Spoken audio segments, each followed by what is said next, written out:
조금 충격적인 그런 기사가 서울신문에 실려가지고요. 서울신문 쪽으로 먼저 가보겠습니다. 정부의 현직 장관 그리고 청장들이 업무용 휴대전화를 크게 훼손해가지고요. 폐기를 했거나 폐기를 계획하고 있는 것으로 확인이 됐습니다. 일부는 드릴로 아예 뚫어가지고요. 업무용 휴대전화를 폐기한 것으로 알려졌는데요. 장관, 청장 등의 비서관, 비서들 개인 휴대전화도 모두 폐기한 부처까지 있는 것으로 파악이 됐습니다. 원래 국정원이나 청와대 등 권력기관에서는요. 이 문서를 대량 폐기한 적은 있지만 정부 부처 장관이라든가 청장들의 휴대전화를 폐기한 거는 이번이 처음이라고 합니다. 일단 정부의 해명은 북한의 해킹과 같은 보안을 명분으로 내세우긴 했는데 정부 부처 내부에서도 특별검사의 수사 그리고 정권교체 후에 있을지 모를 사정을 우려해서 휴대폰 폐기에 들어간 것으로 분석이 되고 있습니다. 이걸 직접 서울신문 취재진들이 취재를 한 결과 확인한 내용인데요. 휴대전화 기기를 폐기를 하면은요. 문자와 카카오톡 메시지는 물론이고 녹음 파일의 흔적까지 찾아볼 수가 없습니다.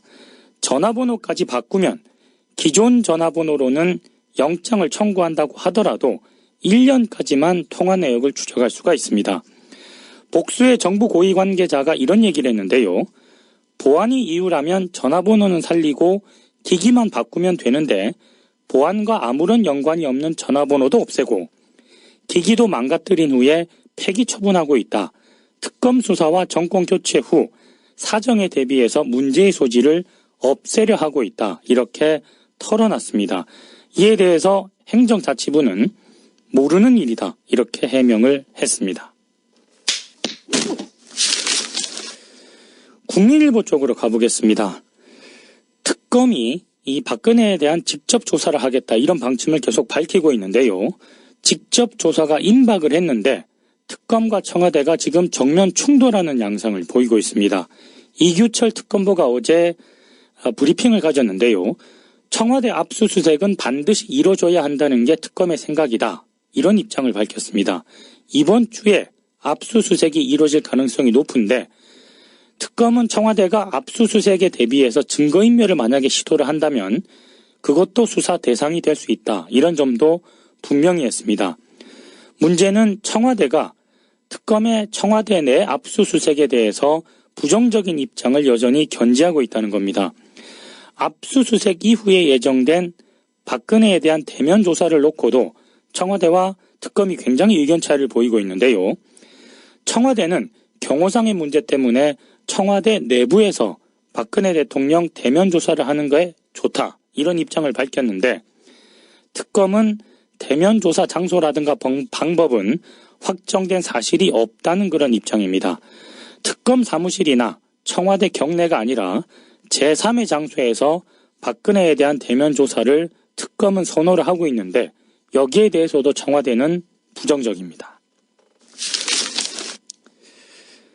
아직은 좀 들을만하지 않습니까? 제 목소리가.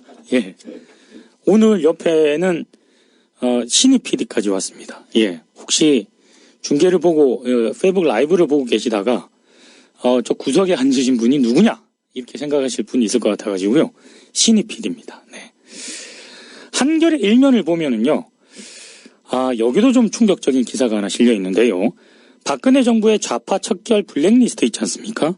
이게 기존에 알려진 문화예술계뿐만 아니라 사실상 한국 사회 전 분야에 걸쳐서 작성되고 실행된 사실이 특검 수사 결과 드러났습니다.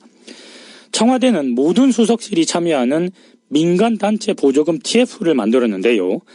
463개 정부위원회를 전수조사하는 방식으로 좌편향 인사들을 걸러내기 시작을 했고요. 이를 위해 2014년 5월 좌편향 인사 8,000명 그리고 3,000여 개 문제단체 데이터베이스를 1차로 구축을 했습니다.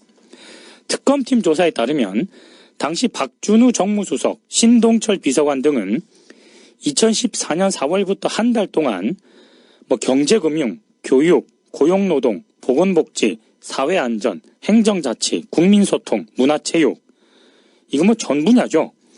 청와대 모든 수석실을 동원해서 민간단체 보조금 TF를 운영하면서 각 분야별로 문재인, 박원순 등 야당 후보를 지지했거나 정권 반대운동 등에 참여한 인사와 단체에 지급된 예산, 이게 139억 정도 되는데요.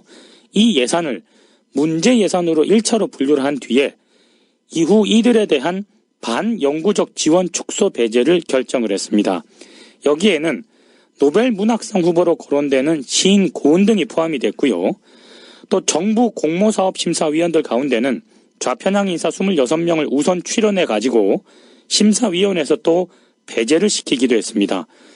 이 박준우 정무수석과 신동철 비서관은 민간단체 보조금 TF 운영 상황을 당시 김기춘 실장에게 수시로 보고를 했고요. 보고서까지 만들어가지고 김기춘 실장의 검토를 마친 뒤에 당시 박근혜에게도 보고가 된 것으로 확인이 됐습니다. 이 기사를 보면서 제가 무슨 생각이 들었느냐. 혹시 저는 여기에 포함이 됐을까요? 안 됐을까요? 저는 포함됐다에 500원 걸겠습니다. 저는 저를 포함해서 여기 국민TV 라디오 관계자 상당수가 포함됐다에 1,000원 걸겠습니다. 예. 그리고 뭐 일면은 아닌데요. 중앙일보도 역시 오늘 종합면에서 김기춘 지시로 좌편향 단체 3,000곳 그리고 8,000명의 인사의 데이터베이스를 구축했다. 이런 내용을 중앙일보도 역시 종합면에서 보도를 하고 있습니다. 한국일보 일면에는요. 최순실이 유재경 주 미얀마 대사 임명에 개입한 것으로 확인됐다는 내용을 보도를 하고 있습니다. 특검팀의 대변인인 이규철 특검보가 어제 브리핑에서 유재경 대사가 최순실을 여러 차례 만났고 최순실의 추천으로 대사가 됐다고 진술했다. 네, 이렇게 브리핑을 통해서 밝혔습니다. 유 대사는 어제 오전 귀국 후에 곧바로 이 최순실의 알선수재 혐의와 관련한 참고인으로 특검에 출석해 조사를 받았는데요. 이 유재경 대사도 감아보면 굉장히 재밌는 분입니다. 분명히 공항하고요. 특검에 들어갈 때는 거의 뭐 나는 모른다는 식으로 얘기를 했다가 특검에 들어가자마자 최순실 만났고요. 최순실 추천으로 대사가 됐습니다. 뭐 이렇게 바로 입장을 바꾸는 참 재밌는 분인 것 같은데 어찌됐든 유재경 대사 이 같은 진술은요. 박근혜의 최근 해명을 무색하게 만드는 그런 진술입니다.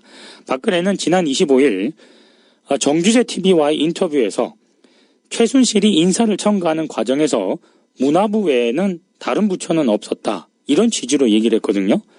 하지만 최순실이 이권과 관련해 외교부 대사 인사에까지 관여한 것으로 드러나면서 직무정지 전후로 계속되어온 박근혜의 결백 주장 또한 신뢰성이 크게 떨어지게 됐다고 한국일보가 지적을 했는데요. 굉장히 품격 있는 지적이고요. 제 식으로 지적을 하면 입만 열면 뻥입니다. 이 사람은. 네.